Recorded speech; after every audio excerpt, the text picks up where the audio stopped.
Ashley Johnson's wheelchair was shoved aside as the ER nurse rushed past her to attend to a patient with a minor sports injury, the fourth time she'd been bypassed despite having a clearly infected surgical wound.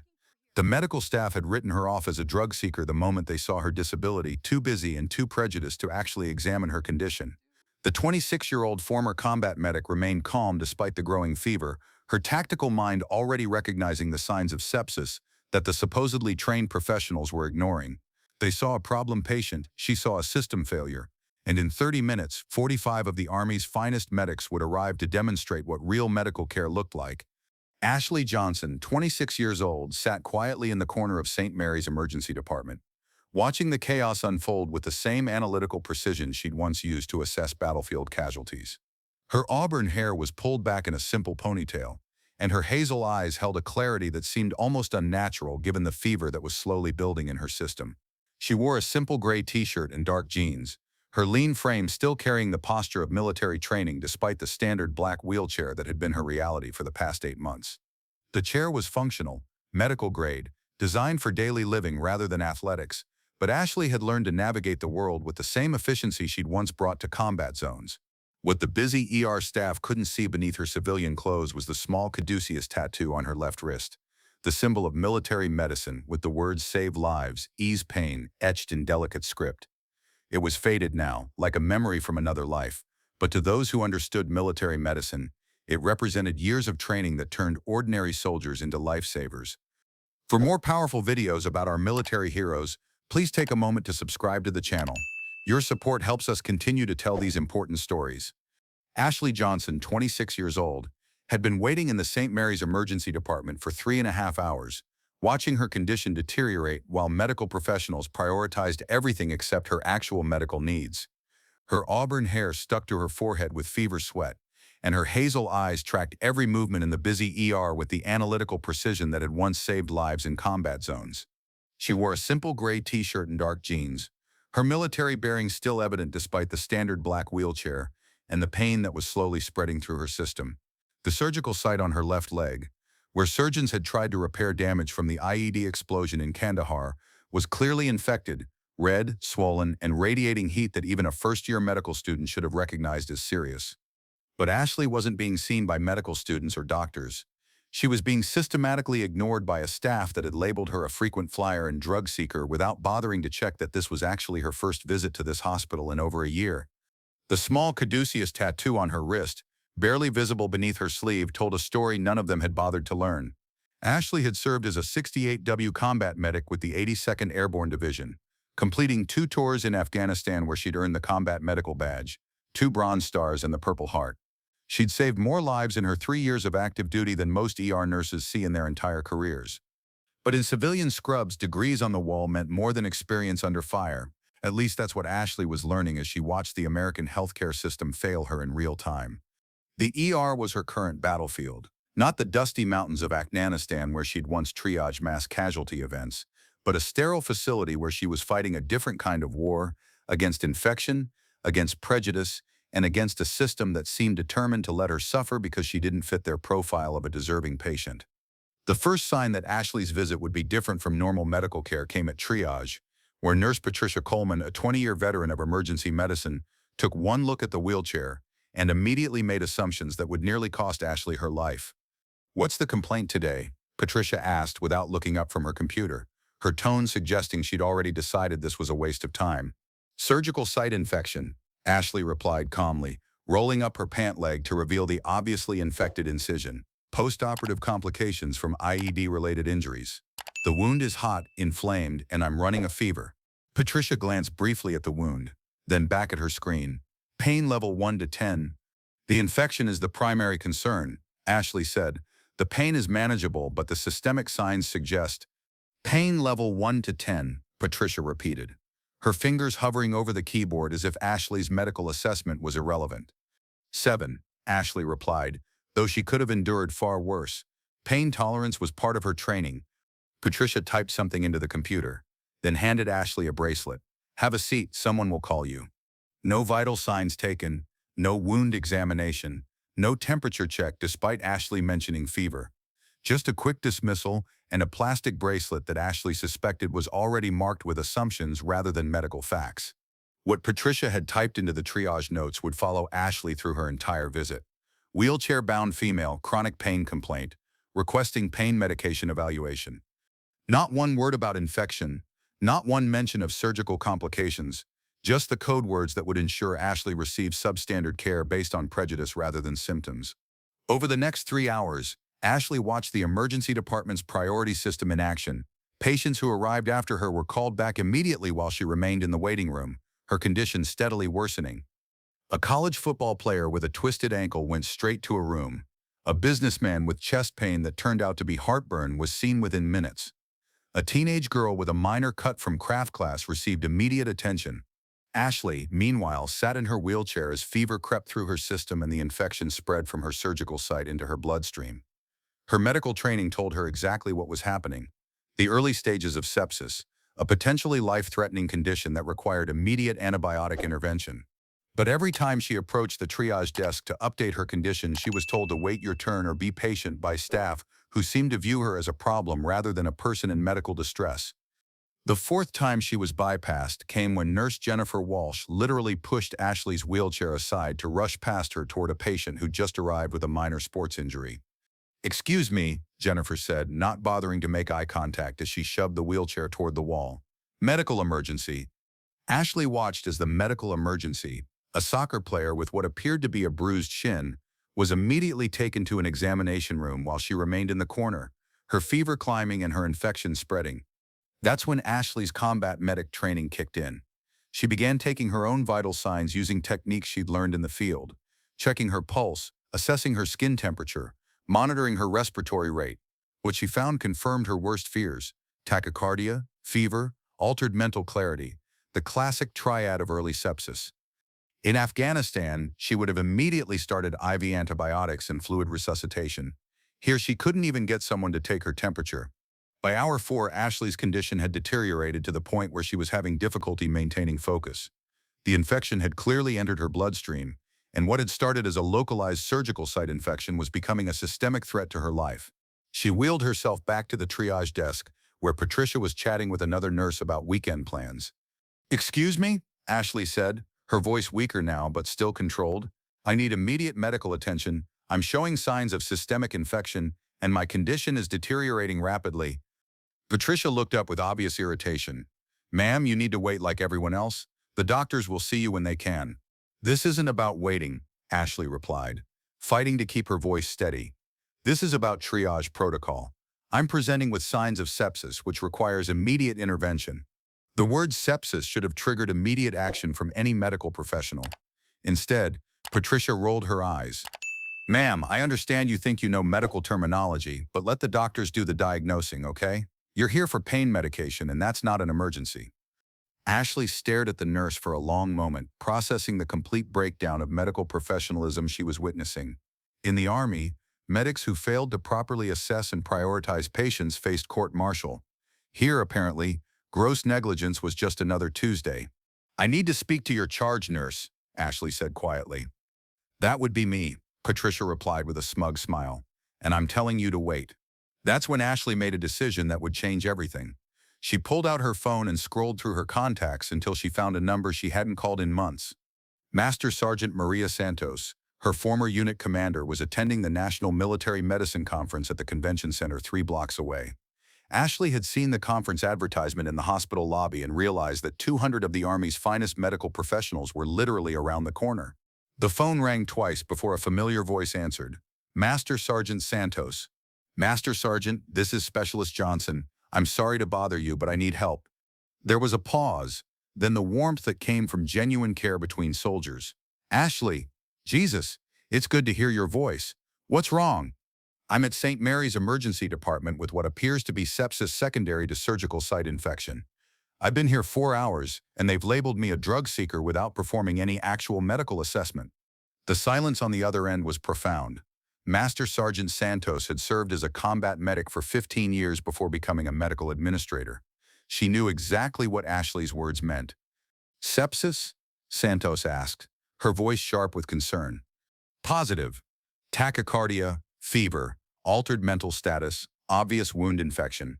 Classic presentation, but they won't even take vital signs because I'm in a wheelchair and they've decided I'm seeking narcotics. Ashley, listen to me very carefully. Are you in immediate danger? Ashley looked around the waiting room, taking in the staff who continued to ignore her while chatting about non-medical topics. Potentially, early stage but progressing. In the field, this would be a priority 1 evacuation. Understood. Ashley, I want you to stay exactly where you are. Do not leave that hospital. I'm bringing help. Master Sergeant, I don't want to cause... Specialist Johnson. Santos interrupted, using Ashley's rank to cut through any civilian politeness. You are a decorated combat medic who has saved more lives than half the people in that ER. You are not causing trouble. You are receiving the medical care you've earned. Master Sergeant Santos hung up and immediately began making calls. The National Military Medicine Conference had brought together the finest military medical professionals from every branch of service, including specialists in combat trauma, emergency medicine, and military medical ethics. Within minutes, Santos had contacted 45 military medical professionals who were attending the conference, explaining the situation in terms that every military medic understood. One of their own was receiving substandard care due to civilian prejudice and medical negligence. The response was immediate and overwhelming. Combat medics, military physicians, nurses, and medical administrators began leaving the conference center in groups, making the 3-block walk to St. Mary's Emergency Department. They weren't coming as protesters or troublemakers. They were coming as medical professionals who understood that proper patient care transcended civilian military boundaries and that watching a decorated veteran suffer due to medical prejudice was unacceptable. At 4:47 p.m., the first group of military medics walked through the emergency department doors.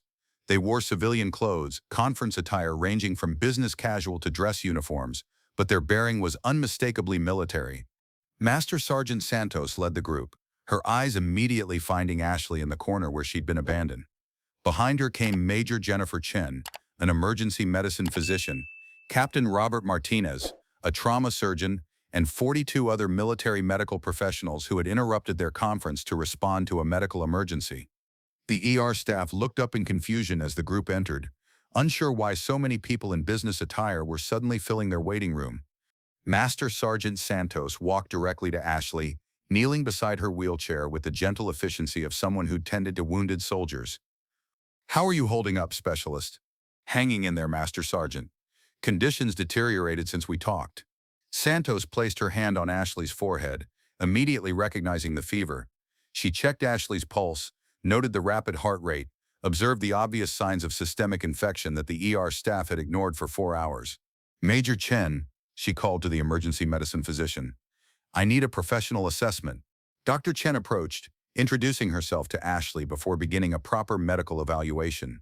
Within 60 seconds, she'd identified what the civilian ER staff had missed or ignored for 4 hours. Classic sepsis presentation. Dr. Chen announced loud enough for the ER staff to hear. Tachycardia, fever, altered mental status, obvious source of infection. This patient needs immediate intervention. She turned to address Patricia, who was watching the scene with growing alarm. "Excuse me, nurse. This patient has been presenting with sepsis for approximately 4 hours. Why hasn't she been seen?" Patricia stammered, looking at her computer screen. She's here for pain medication. She's in our system as a chronic pain patient." Dr. Chen looked at the screen, reading the triage notes that had condemned Ashley to hours of medical neglect. "These notes are completely inadequate," Dr. Chen said, her voice carrying the authority of someone accustomed to life and death decisions. "There's no mention of wound assessment, no vital signs, no evaluation of systemic symptoms. This is a complete failure of triage protocol." What happened next would be discussed in medical ethics classes for years to come. Master Sergeant Santos requested to speak with the hospital administrator, while Dr. Chen began providing the medical care that Ashley should have received hours earlier. But it was Captain Martinez, the trauma surgeon, who delivered the lesson that the ER staff would never forget. "Ladies and gentlemen," he said, addressing the nurses and orderlies who had gathered to watch, "you've been ignoring one of the finest combat medics in military history. Specialist Ashley Johnson has saved more lives in combat zones than most of you will see in your entire careers." He gestured to Ashley, who was finally receiving proper medical attention. She earned the Combat Medical Badge by treating casualties under enemy fire. She's received 2 Bronze Stars for medical heroism. She's trained in trauma surgery, battlefield medicine, and mass casualty triage. The ER staff shifted uncomfortably, beginning to understand the magnitude of their failure. For the past 4 hours, Captain Martinez continued, you've been providing substandard care to someone who could teach half of you how to do your jobs better. Worse, you've been letting your prejudices override your medical training. Dr. Chen looked up from her examination of Ashley. Blood pressure dropping, heart rate increasing. We need immediate intervention. Where's your attending physician? Dr. Michael Barrett, the ER attending, finally appeared from his office, looking annoyed at the disruption until he saw the military medical professionals filling his department. What's the situation? He asked. The situation, Dr. Chen replied coldly, is that your staff has been providing grossly inadequate care to a septic patient for 4 hours because they decided she was a drug seeker without performing any actual medical assessment. Dr. Barrett looked at Ashley, then at his nursing staff, then at the 45 military medical professionals who were now witnesses to his department's failure. Get her to room 3 immediately, he ordered. Start IV antibiotics, draw blood cultures, get a CBC and lactate level. But Master Sergeant Santos held up her hand. Doctor, with respect, Specialist Johnson has been requesting exactly that care for 4 hours. The question now is why it took 45 military medics showing up to get your attention. What followed was a masterclass in military medical professionalism versus civilian healthcare dysfunction. While Dr. Barrett's team finally began providing appropriate care, the military medical professionals documented every failure in protocol, every missed opportunity, every example of prejudicial treatment. Captain Martinez reviewed Ashley's medical records, noting that her surgical history clearly indicated traumatic injury rather than elective procedures, making drug-seeking behavior highly unlikely. Dr. Chen documented the progression of Ashley's sepsis, creating a timeline that showed how proper early intervention could have prevented the life-threatening deterioration. Most importantly, Master Sergeant Santos interviewed other patients in the waiting room, discovering a pattern of discriminatory treatment toward elderly, disabled, and minority patients that went far beyond Ashley's case. As Ashley finally received the antibiotics that would save her life, the hospital administrator arrived to find his emergency department filled with military medical professionals, documenting systematic failures in patient care. We have a problem, Dr. Barrett told the administrator quietly. No, Master Sergeant Santos corrected, overhearing the conversation. You have a solution. These failures in medical care can be corrected with proper training, accountability, and a culture change that puts patients before prejudice. Ashley's sepsis responded quickly to proper antibiotic treatment, validating her own assessment and highlighting how close she'd come to a life-threatening crisis due to medical negligence. But the real healing began when Dr. Barrett approached Ashley's bedside to deliver a personal apology. Specialist Johnson, he said, using her military rank with obvious respect, I want to apologize personally for the failure in care you experienced. There's no excuse for what happened. Ashley looked at him with the same calm assessment she'd shown throughout the ordeal. Doctor, I don't need an apology as much as I need assurance that this won't happen to the next disabled veteran who comes through your doors. You have that assurance, Dr. Barrett replied. We're implementing immediate changes to our triage protocols, bias training for all staff, and a veteran liaison program. Captain Martinez had been listening to the conversation. Dr. Specialist Johnson is uniquely qualified to help design those protocols. Her combat medical training and understanding of trauma care could benefit your entire department. Over the following months, Ashley became an unexpected advocate for healthcare reform. Her experience at St. Mary's led to systematic changes not just in that hospital, but throughout the regional healthcare system. The military medical professionals who had responded to her crisis became partners in developing new protocols for treating veteran patients, ensuring that military medical experience was recognized and respected in civilian healthcare settings.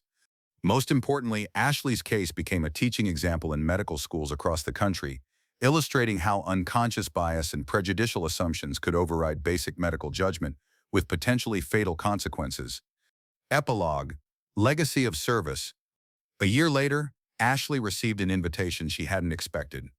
Dr. Barrett asked her to speak at the National Emergency Medicine Conference about her experience and the reforms it had generated. Standing before an audience of emergency medicine professionals, Ashley spoke not with bitterness, but with the same calm authority she'd always carried. Medical training teaches us to assess symptoms, not assumptions, she said. When we let prejudice override protocol, we fail our most basic obligation as healthcare providers. She paused, looking out at the audience of doctors, nurses, and administrators. Every patient who comes through your doors has a story.